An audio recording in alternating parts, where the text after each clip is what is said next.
Ahoj Ondro, tak nejdřív bych ti chtěla pogratulovat tvému dobrému umístění na mistrovství světa 2010 v Táboře. A chtěla jsem se zeptat teda, jak jsi spokojený se svým výsledkem na mistrovství?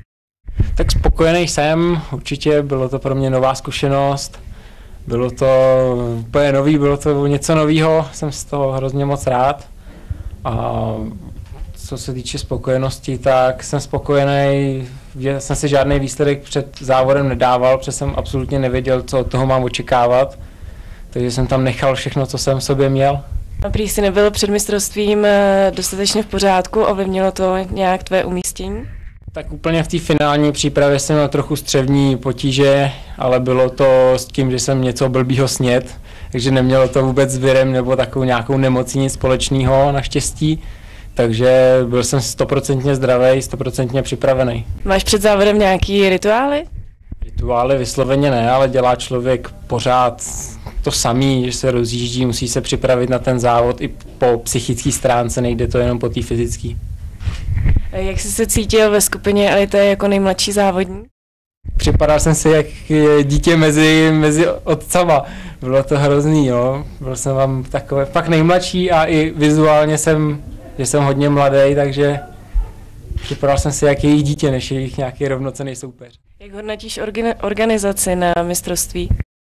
Tím, že jsem měl možnost to sledovat úplně od začátku, úplně i celý ovál úplně od louky, od trávy, takže bylo to úplně nádherný, bylo to 100% připravený. Co říkáš na atmosféru mistrovství a na fanoušky? Fanoušci byli jednoznačně úžasní, protože to bylo úplně něco neskutečného. V Čechách to se sešlo i za lidi, prostě hlavně všichni fandili. Byť jsem jezdil někde kolem 30. místa, tak všichni prostě fandili, jak kdybych jezdil o medaili. Považoval jsi táborskou těžkou trať za výhodu? No, výhoda by to byla, kdyby to bylo vysloveně na sněhu, nebo na hlubokém sněhu.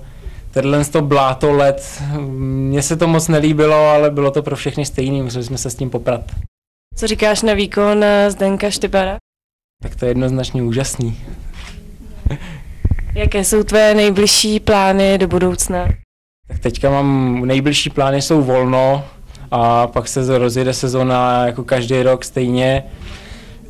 Tímhle startem jsem si ověřil, že moje fyzická stránka je v pořád slabá na kategorii elite, takže musím na sobě strašně moc zapracovat. A jaký je tvůj dosavadní největší sportovní úspěch? Tak určitě si hodně vážím, když jsem vyhrál ještě za juniory světový pohár na silnici, to jsem ještě nikdy takový vítězství nepovedlo a loňský 4. místo ve světovém poháru bylo pro mě taky úžasný. Máš oblibě i jiné sporty nebo se věnuješ pouze cyklokrosu? Tak cyklokrosu nebo i cyklistice jako takový se věnovat jenom nedá, takže chodím běhat, plavat, hrajem florbal, nebo to mám rád. A jinak se musí dělat všechno možný, hrozně rád, nebo rád běhám na lyžích. A jak vypadá tvůj jídelníček v době závodu? Jídelníček je trochu takový strohej, že se to omezuje na hodně zeleniny, těstoviny, rejže, brambory, takže a maso, co se týče, tak nic smaženého hlavně. No. Co považuješ v cyklokrosu za nejtěžší? Nejtěžší skloubit techniku, sílu a běh. Jaký povrch trati ti nejvíce vyhovuje? Tak když to vezmu tady, co jsme mohli trénovat tady v Táboře na všem, tak mně se nejvíc líbil hluboký sníh, uježděnej, ale na něm se jezdí tak 2x, 3x do roka, takže spíš se musím orientovat, že aby mi vyhovovalo bláto.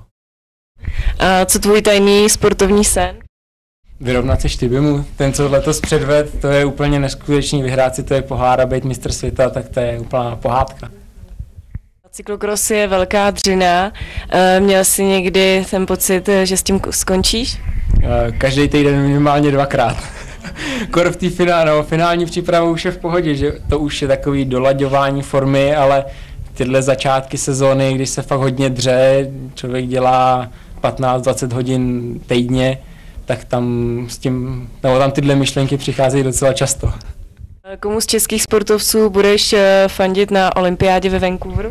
Tak určitě Lukášovi Bauerovi, to je, jelikož i ten si vyzkoušel, jaká je dřina na kole, na horských kolech, takže se s ním osobně známe, takže tomu určitě držíme palce. V současné době se hodně diskutuje o tom, že cyklokros by se měl stát olympijským sportem. Jaký na to máš názor?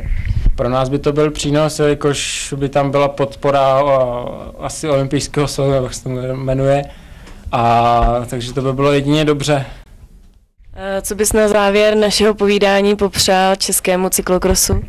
Minimálně takový úspěchy, jaký byly letos na mistrovství světa, nejlépe ještě lepší. Tak jo, děkuji za rozhovor.